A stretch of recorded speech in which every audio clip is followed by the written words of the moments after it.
everyone, and welcome to Political Paradigm. I am Terry Ikumi.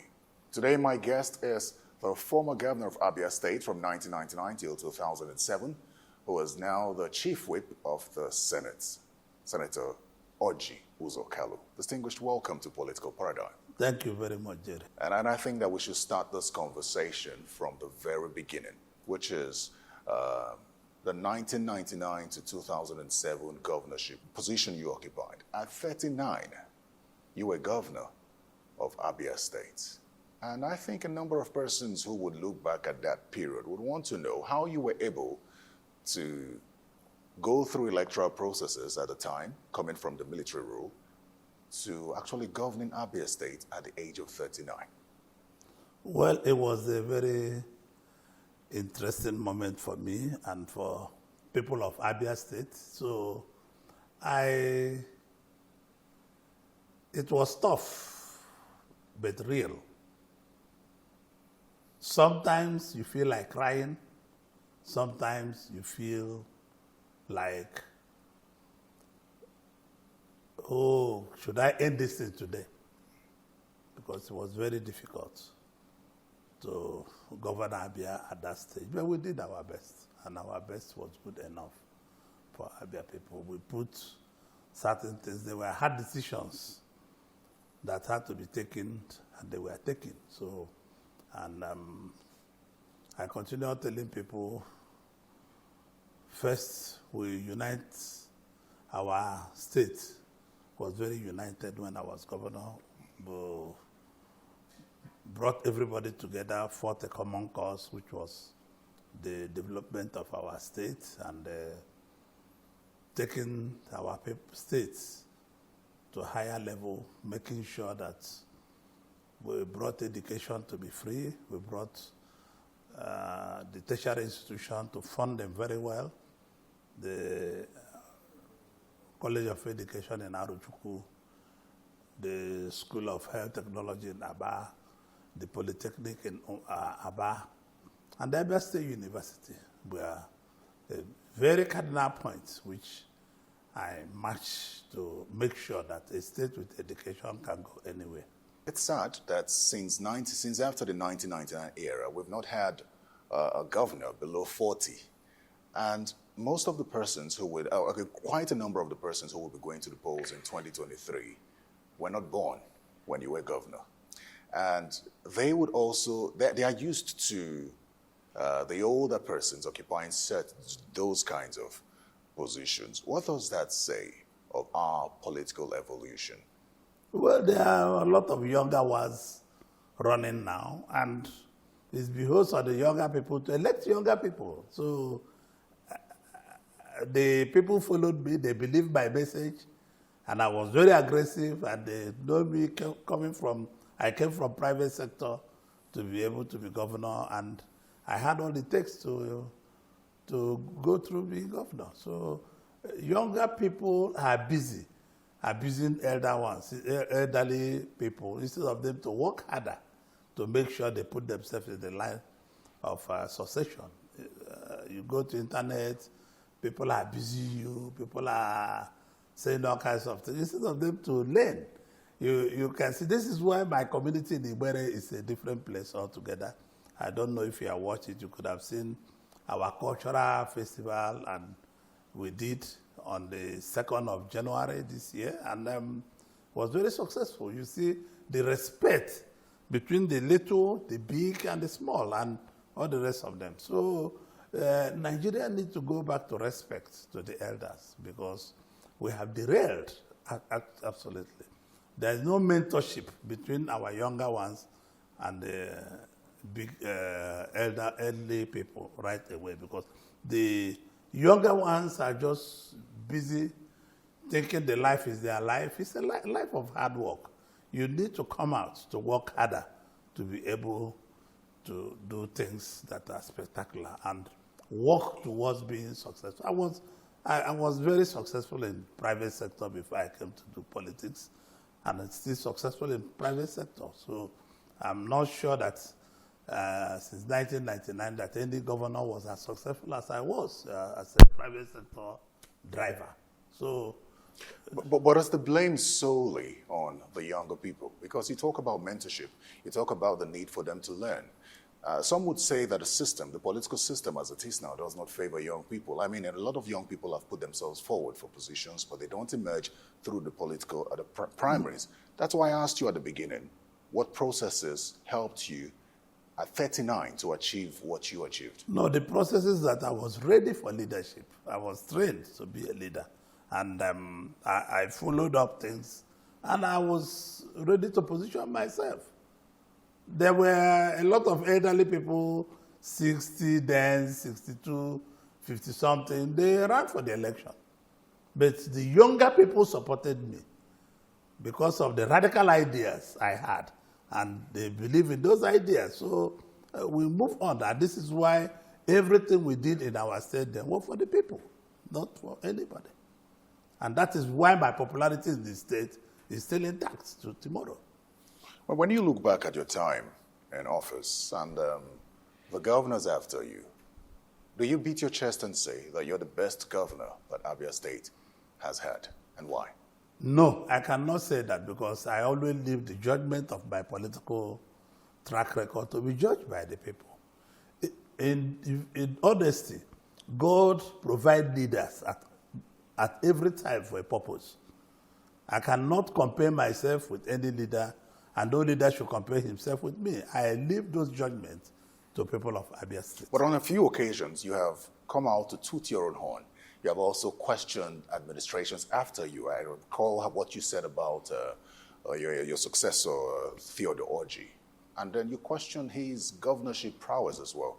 So when you say that you leave it to the people, it draws the question, are you not confident in some of the things you achieved? What are some of the projects that you put in place? No, I achieved a lot. I continue living it. We have a very good relationship. Theodore Orji, myself, Ikbazo, Abaribe, we enjoy a very robust relationship. I think it would be unethical, it would be very wrong for me to discuss them in public. And it is not going to be good for me. But all I know, for any advice I have to give to any governor, including the sitting governor now, I have an access to give him such advice. And I've been giving him without anything. And he knows that I speak my mind. Senator Orji, you know that your party, and indeed the presidential candidate of your party, boasts in what they call the template that Senator Bola Tinubu put in place, which has taken Lagos to where it is today. And you were governors at the same time, 1999 to 2007. So clearly, you are campaigning on him, for him, based on what he did in Lagos and what your party has done so far in the past 8 years. So many would want to know as well, as governor of Abia State, was there a template or blueprint that you put on ground that successive administrations have followed? There was a template, we only derailed. They derailed. And which sectors? No, all facets. Let me tell you, when I was governor, if President Obasanjo had given me a sovereign guarantee I requested for about 10 billion naira in 1999, Abia could have been on its own today because we had to grow food throughout, go to our airline, to our hotels, so with some Israelis. We had 4951, and this is something like, this is exact thing Dr. Michael Okpara did when he was there. But because I have no access to this finance, and he could have finished. It was 7.5 years. I showed him the blueprint. We needed a sovereign guarantee. He refused. And this is why the Nigeria we are running today is not what we should. Everybody should be, all states should be fairly independent to go to London to borrow, go to Singapore to borrow, go to anywhere. So that derailed our state. You can imagine what you see today as Abia House, the kind of investment I did. I had, but there was no money to do it. So I knew what I wanted to do with that state. There was a blueprint. Mind you, I have one of the best economists, Onyekweroba. I had one of the best teams to work with. Professor Kalu, Professor Obuago, Professor Mpa. I had one of the best commissioners in Nigeria. But lack of fund. First time when we came as government, the first allocation we had was 68 million. You can check, the records are there. We got 1 billion for the first time in 2004 November. The records are there. So there's no way I can't work with my hands. You see it? I knew what to do as a private sector driven person. I tried to do everything I can do. And that was largely agriculture based. Yeah, we did a lot in agriculture. What I wanted to do was agriculture, because the hope of this country still lies on agriculture. But you do realize that Abba is described by many as small China because of the business acumen of the people and perhaps the manufacturing prowess of the people. And there are those who believe that if Abia State had got a good leader or a visionary leader in place in the past, since 1999 at least, that Abia State or perhaps Abba would have been the manufacturing capital of probably No, Africa. let me tell you, I did exactly that. What killed us was electricity. I cannot afford electricity at $1 million per megawatt cost. And Abba alone need about 89 megawatts to operate the city. I'm not an idiot. I'm well grounded on what I wanted to do. So what caused our problem was we got mind you, at a time, people that live in Port Harcourt and Akwa Ibom were living there to live in Abba. House rates were going up in Abba because there was conducive environment to do business. But there was no capital to move from point A to point B. Becomes a problem. And I was not going to manufacture money. So we're giving investors confidence to come back to our state because security was there. When all southeastern states and some south states, there was no security. When the kidnapping started, Abba and Omohia was the safest place to live. Ask anybody. People were coming from Warri, from Port Harcourt, from everywhere to live in Abba. House rent, we have Lebanese, we have Indians, we have everybody moving from Port Harcourt to Abba. That is the truth. There are instances where government would probably step in to either subsidize electricity consumption. Which money will I use to subsidize it? Where am I going to get the money? Or is that not where revenue generation comes in? No, because the military mortgaged this revenue collection for 5-6 years. And I go to a court of competent jurisdiction. The court will rule you must allow the contract to run. Some of them were mortgaged for 8 years. Some of them were mortgaged for 10 years. And I was going to break a court order. I'm a believer of our court system. No matter how you criticize our court system remains one of the best. I will give you a good example. In Obohia Road, I was building a road to collect water from Ariara Market to Port Harcourt Road to Obohia Road to Waterside. A court of records gave an order that I should stop, and I stopped, and the project is still where I left it. So I'm a believer of court. I'm not an executive who would disobey the judiciary. God forbid. I would never do that as a man, because I believe that if I'm wrong at the first court, I'll go to the second court. If I'm wrong at the second court, I'll go to the final court. So when you have military have given contracts to people to collect revenue, immediately I came, I wanted to disband them. They went to court. And the court said, you should allow the contract to run. And some of the contract ran out till 2006, 2007. I've left. So I don't know what I could have done. If you are in my shoes, will you respect the court order or court judgment or not? The answer that is better to respect the court judgment. But does this excuse apply to successive administrations? Because clearly, Abba isn't where it should be up till now. And there are those No, who you have argue to give people what they need first before collecting money. With the way I was going when I was in Abba, providing roads, building everywhere up, if I had been there longer, yes, we could have gotten what we need or needed. So, but let me be honest with you. Governance is not as easy as people. Mind you, when people look at places like Calabar, Lagos, these people have been capital for God knows when, since they created Nigeria. Abia State became capital just in 1991 or 92 or so, and it was all through military regime. So you can't do much. What do you think is responsible many years, almost No, at let least me also tell 14 you. years since you left office? Let me tell you, because when everybody departed from one party to the other, if it was the same PDP that made me governor, if I was still in the same party with all the governors, we could have had, everybody went his way. And you know, I have no moral authority to talk to these governors because I'm ex-governor, I wasn't in their party, I'm in a different political party, and it becomes a problem. Even now, I cannot tell them what to do because we're still in a parallel party. But I hope one day God will give Abia State a governor which I will have access to lay back my ideas, to lay back my vision to, and God will bless them. So in the past 8 years, under Governor Okezie Ikpeazu, yes. In what areas do you fault him?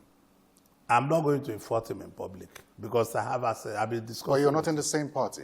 No, but I cannot fault him in public. I was governor of that state. But do you believe that the state has been in good hands since he assumed office? I'm not going to answer that question to you because it will be inappropriate. From day one, I have made my decision. I will never criticize Orji in public. I will never criticize Okezie in public. I will say my mind whenever I'm with them. And our state people knows that I speak my mind. Let's talk about your representation now. You've been in the Senate in the past almost 4 years now. But it would seem that your return in 2023 is being threatened. Members of your party in your state are accusing you of anti-party activities. They say that you are supporting your brother who is in the APP as against the APC governorship candidate in the state. How do you react to that? No. Those things are side talks. My brother is an adult. I don't want to stay here to state to you what happened before my brother left the party. My brother was a very strong member of APC. And when he wanted to leave, I called the national chairman, Senator Abdullahi Adamu, who happens to be my colleague as governor, my colleague as senator, and now the national chairman.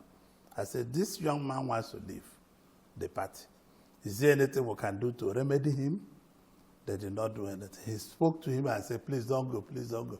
I called the deputy national chairman, not Senator Abubakar Kyari, who also was my colleague, and he has been my banker I've known him all my life for 40-something years. I called him, he had lunch and dinner with my brother. They came to me, we tried to plead with him. Nothing was done. I called the national deputy chairman for the South, the entire South, Chief Emmanuel Enugu. He spoke to my brother. My brother refused. I called the governorship candidate. He's alive. You can interview him. I invited him here. I said, the greatest challenge you will have as a governorship candidate, if my brother broke out of the party, if he gets away from the party, you will have problems. Why? Because he was chief of staff to a particular governor at the same time. He has his own spread, as I do. So you wanted your brother to be the governor? No, you don't understand me. My brother, I asked Chief Ikechi Emenike, the governorship candidate of APC, before even the primary, when we agreed it's going to be. I called him here. I said, let me make the appointment. We'll go and see President Buhari. So he can do the talking that we have a problem. The problem is my brother. Let them find him executive director or something somewhere, either executive or non-executive for 4 years, so he can leave us to go and do our governorship in Abia. Chief Ikechi Emenike told me after primaries. And after primaries, he didn't come back to me. And after primaries in June, my brother found a new political party. Your old party that you No, founded. it's not my old party. APP? No, my old party was PPA. I don't know the owners of this party. What people are talking is rubbish. Go and check from INEC. PPA was our former party. I don't know who is the owner of this party. I never discussed this party with my brother. My brother is an adult. He's competent of taking his own decision. He's not the first. In Kwara, the Sarakis were a different party, even with their father. So you say that... Wait, listen. This is just my brother. I'm not his father. He has his wife, he has his children, he has his family to make decisions. And any decision he makes is his decision, not mine. I'm in APC, and I'm in APC. I tried to rally, even the Senate president, I complained to him. They spoke to him, all of them. So, what do you expect me to do? I complained to the presidential candidate of our party, Asuwaju Bola Ahmed Tinubu. So, I don't know what anybody will expect me to do. So you say that the APC in Abia State is likely to lose the governorship election because of your brother? No, I have not said so. I'm saying that it can cause us a lot of headache. Who are you supporting? Because clearly you're being accused of supporting your brother. So on this platform, to be honest with you, who do I have never done anything to support my brother. Let me tell you what they said. So the stakeholders said last year, I'm sure you saw the statement. They said that you appeared before them and told them to vote for Asiwaju Bola Tinubu, vote for you or for Senate, but for the governorship to vote for the APP. I have never told anybody to vote for the APP. So who should they vote for? No, listen. I have told them they must vote for Asiwaju Bola Ahmed Tinubu and vote for me. How about the governorship election in the state? Who should they vote for? It is their own decision.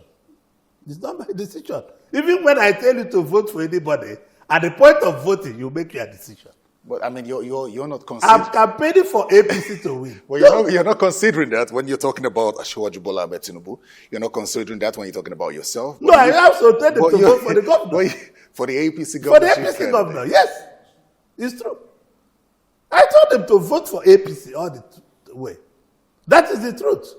But at the point of voting, they accused me. I heard somebody telling them that I opened Orji Kalu movement because my brother, Orji Kalu movement had been there since I became governor. The reality organization had been there before I became governor. And nobody in Abia should take these two movements for granted. They're everywhere in the state.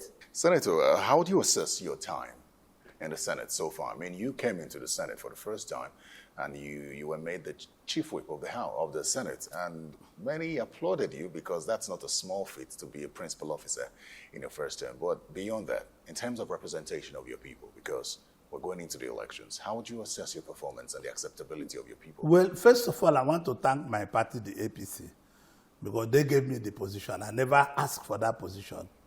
I was in the house one day, in this house one day. Former governor of Edo State, who was national chairman of the party, he called me and said, I'm coming to see you now. I'm at the villa. He came. He asked me, we have this position, we have this position, we have this position. The party and the presidency have asked you to choose one. I said, do I have time to think about it? He said, yes. I said, give me 2 days or 3 days to think about it. So I went to one of my friends who was a majority leader of the Senate before, a leader of the Senate before. And I said, this is position, which one would you want me to take? He said, listen, I know you're a very busy man. I know you fly like no other person. I know your time is very tight. He said, don't take this, take this.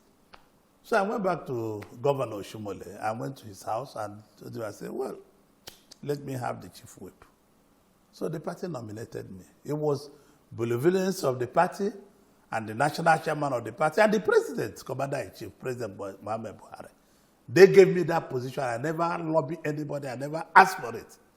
They gave it to me, and this is why in the floor of the Senate, which you guys work there also, know that I defend everything about our APC, about the party. The interest first is to our party. The second interest is the Nigerian people. You prioritize your party over the country? What? You prioritize... No, I said the first interest about the Senate is the people I represent and the entire Nigerian people. And the second is the interest of the party. The party comes first when we are taken into caucus. Secondly, because on the floor of the House, the other political party, we have to talk about interests of our party. Interest of Nigerians is superior to any other interest. But when we're in the Senate, the interest of the party over the opposing party comes first. No, when you keep saying comes first, it's confusing.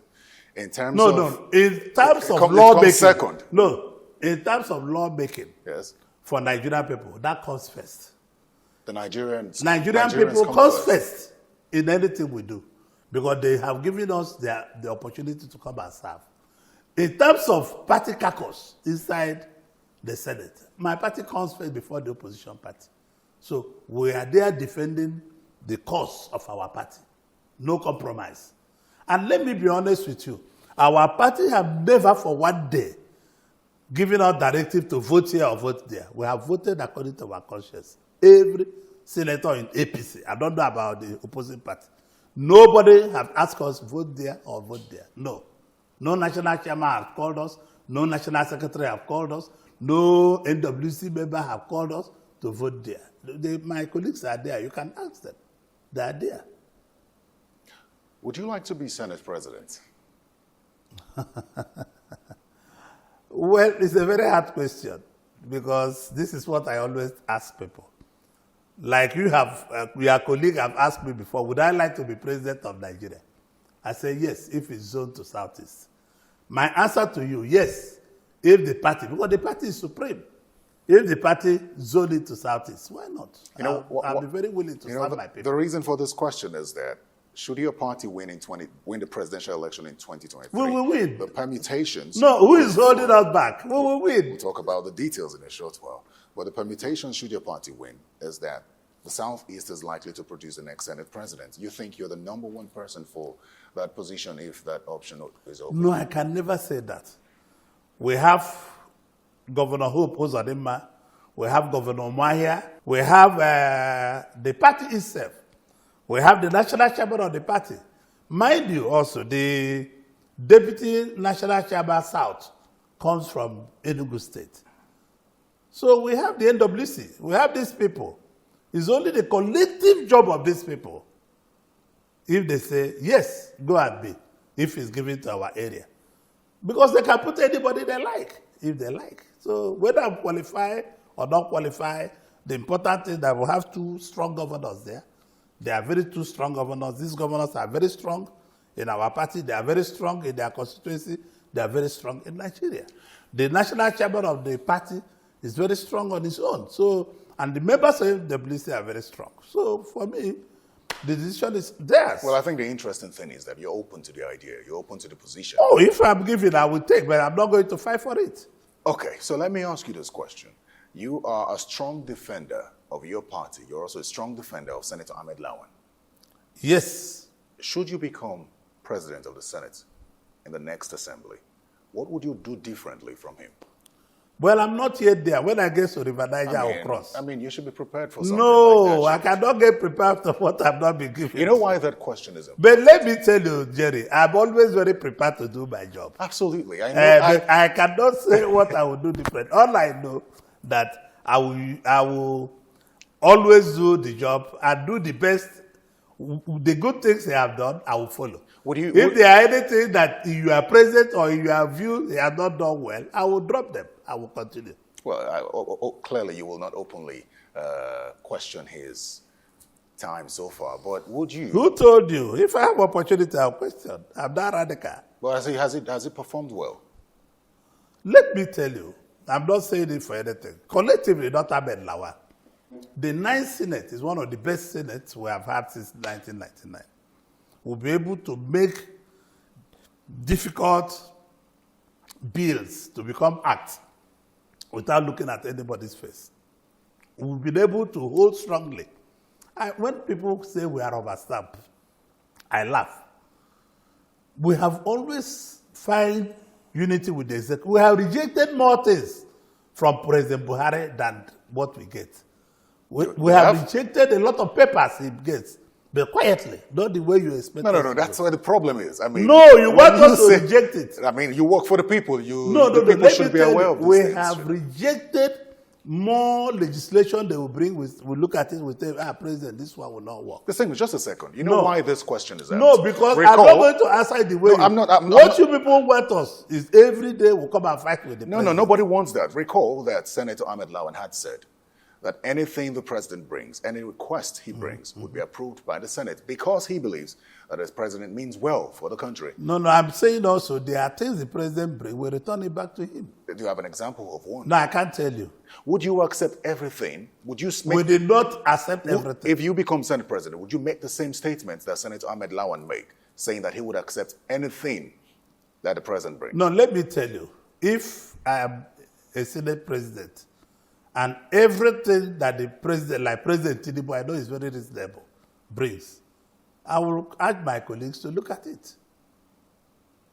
Yes. So clearly you will not take the stance that anything that, if he No, went, anything that is not for the benefit of the people, we'll go back and discuss it with him for amendment. What's your take on the ways and means advance of the request of the president? You heard the argument on the floor of the Senate that day, which prompted a closed-door session and then putting a hold on that document.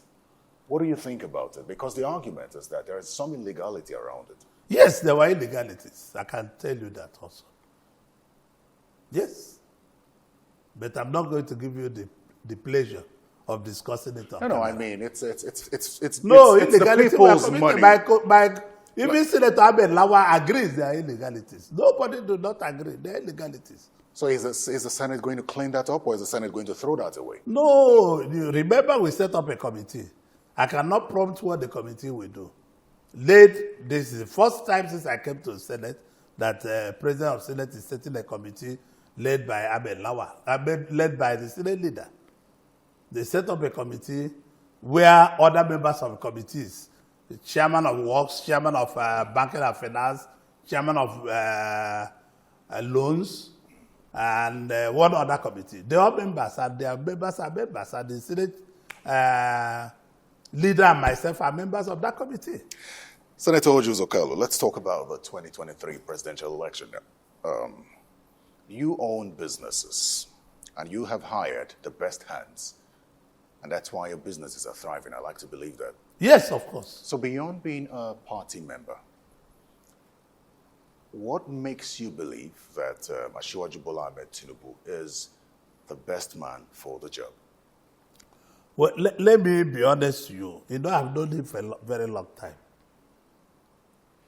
I think even when people complain, oh, Asiwaju did this to them and did that to them, no, because his health is very stable. No man above 40 that is not sick. There's no one, no Nigeria. I can tell them, yes, it's true. There's no Nigerian above 40 no Nigerian that's not above 40 that is not sick. There's no Nigeria above 40 that is not sick. It's only how you manage yourself. Asiwaju Ahmed Tinubu will be one of the greatest presidents we will have because he has power of delegation, like you just said now, that I delegated my business to people to run. He has power of delegation because the modern way of leading people is no longer holding everything to yourself. You must delegate the job. You must tell people to do it, and he has done it. And you know consistently why Lagos government is growing. Because consistently the leadership have been under one root, and the leadership have been through one political party since 1999. So consistency matters a lot. This is why when people were saying that President Buhari was not going to support Ahmed Tinubu, we went back to the president. We told the president it's about our party. It's not about anybody can vote for anybody. And you see the president has come out forcefully to say, I'm going to campaign on his own. You know, the president is a very honest man, unassuming man. He has done a lot for Nigeria, but there's no perfect leader. There's nothing you can do. People will say this is the best leader. Until when he goes away, they will start saying, oh, we'd rather have him back, or this is how the world is. So I believe that Tinubu will do a lot of things differently for benefit of business people. Lagos is a business center, and he knows we cannot govern without business people. We have to enter into a strong partnership with business people. So I believe we will do something very different from June this year. You know, you had mentioned the issue of his health and talked about how expectedly someone that age should have some health challenges. No, I've never said he had health I mean, you challenges. said there's no one over 40. I said there's no, but when President Buhari was here, remember, one of your colleagues fought with me on camera. When they say he was, I said Buhari is coming back from London to here. Not only coming back, he will run for the election and win the election. So clearly you agree that it's almost impossible for someone his age to not have health challenges. It is impossible. Absolutely. But there are concerns as to how that is playing out now. No, there's no concern. There are concerns. There's no concern. Maybe it's in your mind. It's Absolutely not. not. Absolutely. So the campaigns that have held, the rallies so far, some of the words he said, many have described it as gibberish, and they say he's sounded incoherent. It's not true. You understand the words he's You been people saying? have even said that Buhari living in the villa is not Buhari. No, this is that not is Buhari. Jibril. This is not about Buhari. No. This is to just get you on record. You guys have all called Buhari all kinds of names. You guys. Yes, you, because you people in this I think- business. not us. We would never do that. We're just drawing attention to what is. The health concerns. No, are gaining Tinubu more has no attention health now. problem. I want to Do assure you you. understand the words he's been saying? No. What has he said? I'll give you an example. You've heard the conversation of Bala Blue, Bulaba. You've also had the conversation of when he talked about the Yahoo boys. I don't understand No. it. These are things you people go to form. We formed them. Yes, of course. You go to use the internet and all the rest of them to do it. You say that he didn't say it like that. No. I can't. I don't believe you. I wasn't there, but I don't believe. But have you But seen you the can videos? remember, I'm not going around with Senator Ahmed Bola Tinubu on campaigns. I'm behind doing the right jobs. The right jobs are better than those following him around. So all these things, you can use the internet and use the camera, use the phone to do anything you want to do. It's possible. So I don't want to believe they could be forged by political opponents. There are a lot of fake news trading on the streets, on the air, not in the sea. Distinguished, you've followed the polls. I don't know if Which polls? there have been some polls. Which polls? Made by who? Are you dismissing the polls? Of course, yes. I have no interest about the poll. But you're not concerned about the methodology of the polls? Lie. Because it doesn't favor your party? No, which party? We are number one party. We are the largest. And let me tell you, it can only take God's intervention for us not to win the election. Because one, we are larger in number, we are more practical, we are working. President Buhari has made best investment like the Niger Bridge. We had no Niger Bridge before. And we are working very hard. And Tinubu is working everywhere, day and night. The man goes to bed at 3 a.m. And you tell me he's not well. He goes to bed at 3 a.m. He's traveling everywhere, every day. He's first to wake up anywhere they go. You know what? While you say you do not believe in the polls, I don't believe in the polls. The polls is not being realistic because if this poll want to be realistic, the Kwankwaso and the P2B are working for us. They are working for Yes, of course, because nobody have touched our base. The strongest base of APC, nobody have touched it. It's untouched. Where is that? Do you know our base? I do not know your base. You know our base. Our base is northwest. The Northwest. Yes, it's our base. And northeast. It's our base. But that's where. But come to southeast, it's divided. Come to south, it's finished with obedient. When you have two presidential candidates, strong ones from the northeast and northwest, Atiku Abubakar and Rabi Musa Kwankwaso. No. Nobody have touched our base. Our base is intact. It's as good, neat as anything. You know, while you say you don't believe in the polls, I was speaking with Dr. Bobby Ezekwesili, and she said that the methodology of those polls are quite accurate. But beyond that, she says that one of the reasons why you would have someone like Peter Obi in the lead would be his level of engagement with the people in terms of perhaps town hall meetings and debates. No. These polls are just said that done. one person is Let me talking ask more. you a question. These polls are done in Lagos, in Abuja. These polls are not done in Birida Kebi. These posts are not done in my village. These posts are done between Port Harcourt and Lagos and Abuja and etc. These posts are done among elites. They have not done it to where my grandmother who will vote, to where we want her to vote. They've not done that post to her. They have not done posts who will ask, where is Jerry's party? I would like to vote for Jerry's party. They have not done those polls to that level. That is the issue. These polls are just polls. I can stay in my house now and put a poll and tell you that. Well, but let me give you what I think will come. Tinubu will come first, distant first, and Atiku will come distant second, and other will follow. I don't want to discuss. Listen, let me tell you people, politics is not about sentiment. People are putting a lot of sentiment about this. I'm an Igbo man. Where am I going to get the vote? I have 4 forms people bought for me during the primaries. There are 4 forms, 400 people bought and dashed me to run. And I told them I will not run. I can only run this election if all 18 political parties zone their presidential candidate to Southeast. Because we don't have the numbers to follow it up. Not only do you not have the numbers, you've also talked about the support. You don't have the support from the other zones. Yes, you need the support from the other zones. Why do you think that the Igbos do not have the support from the other zones? Well, let me tell you, the other zones have been with us.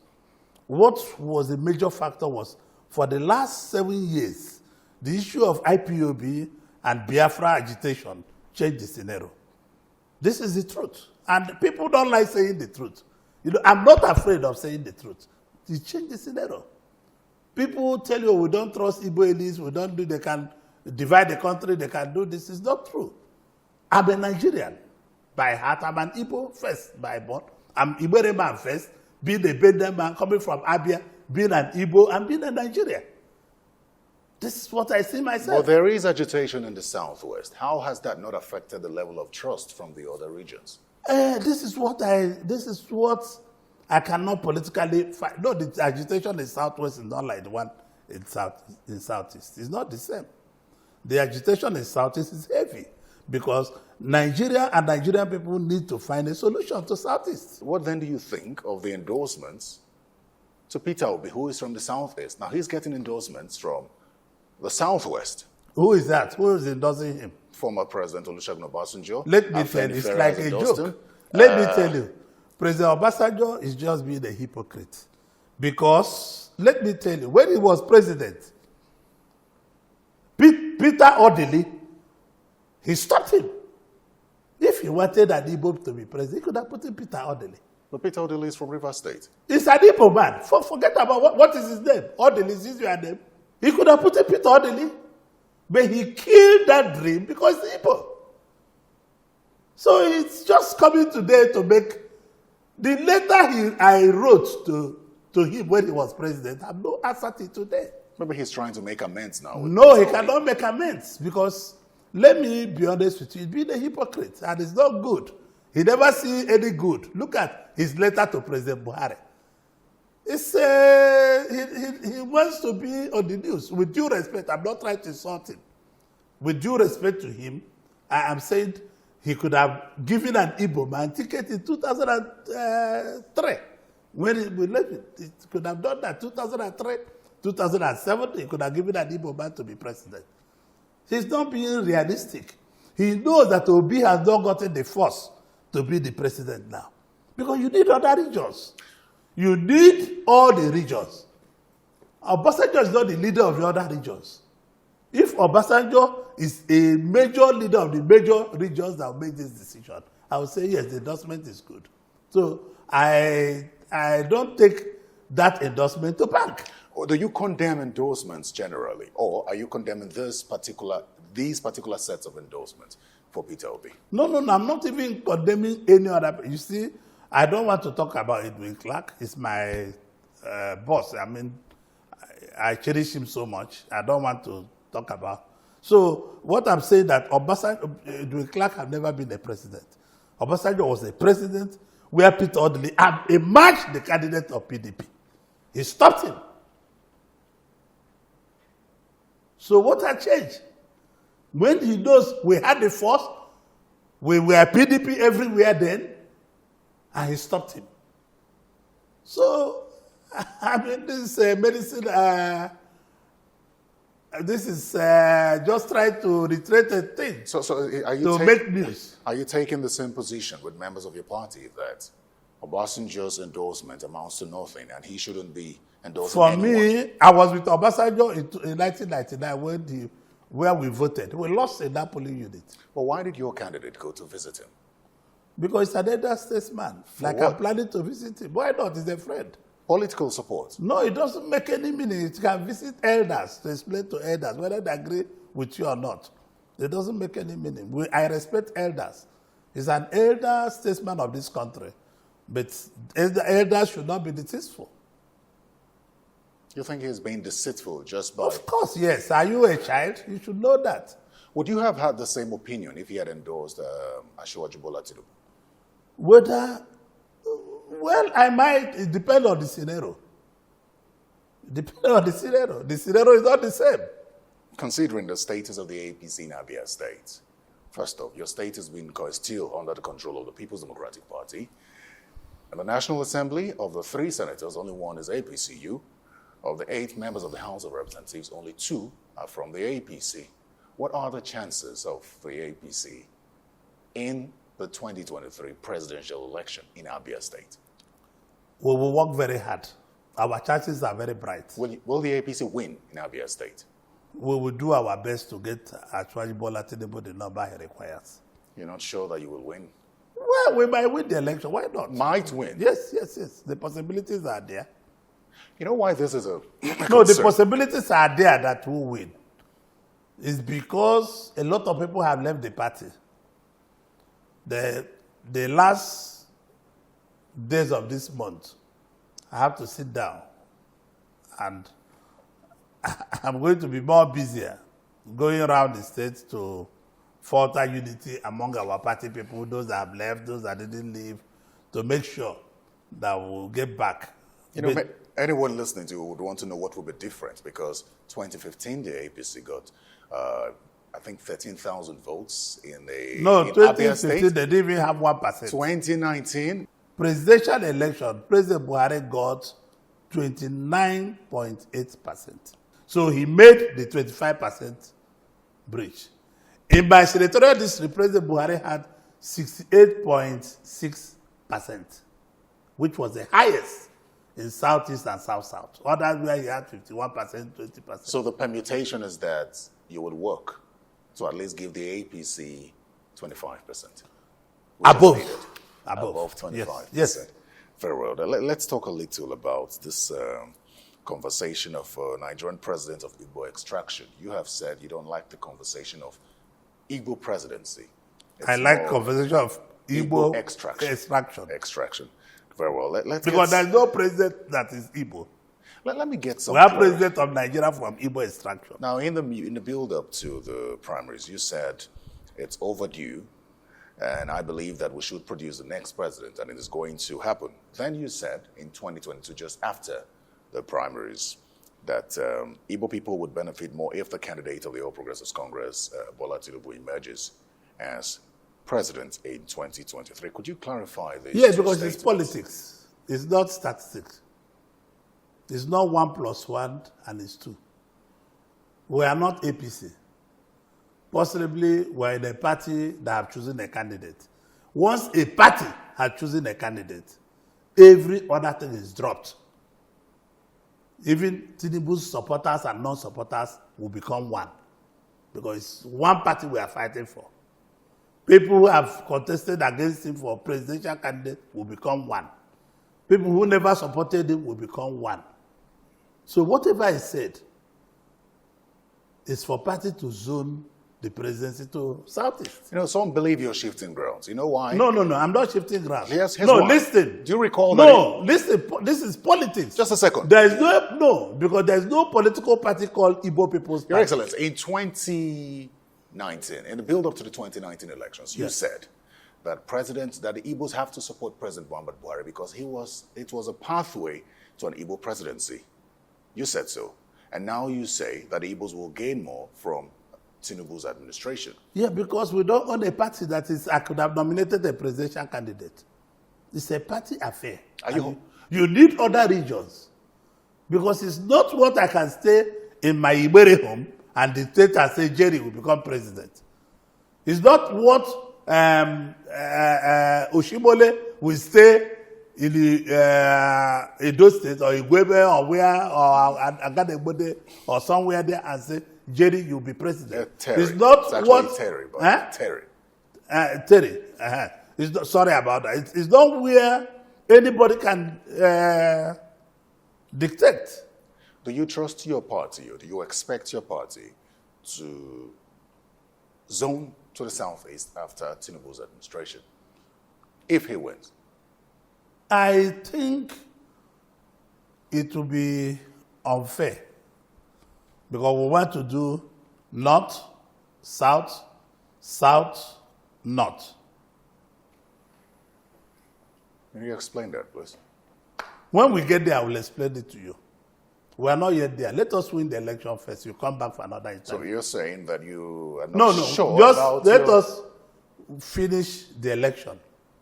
Once we win the election, come back. I will tell you. You're a politician. I mean, it's a political statement. But No, I'm just saying that you don't expect, you're not sure that your party No, listen to me. We are, because I'm not the owner of the party. But you have expectations, don't you? No, because the party need to discuss.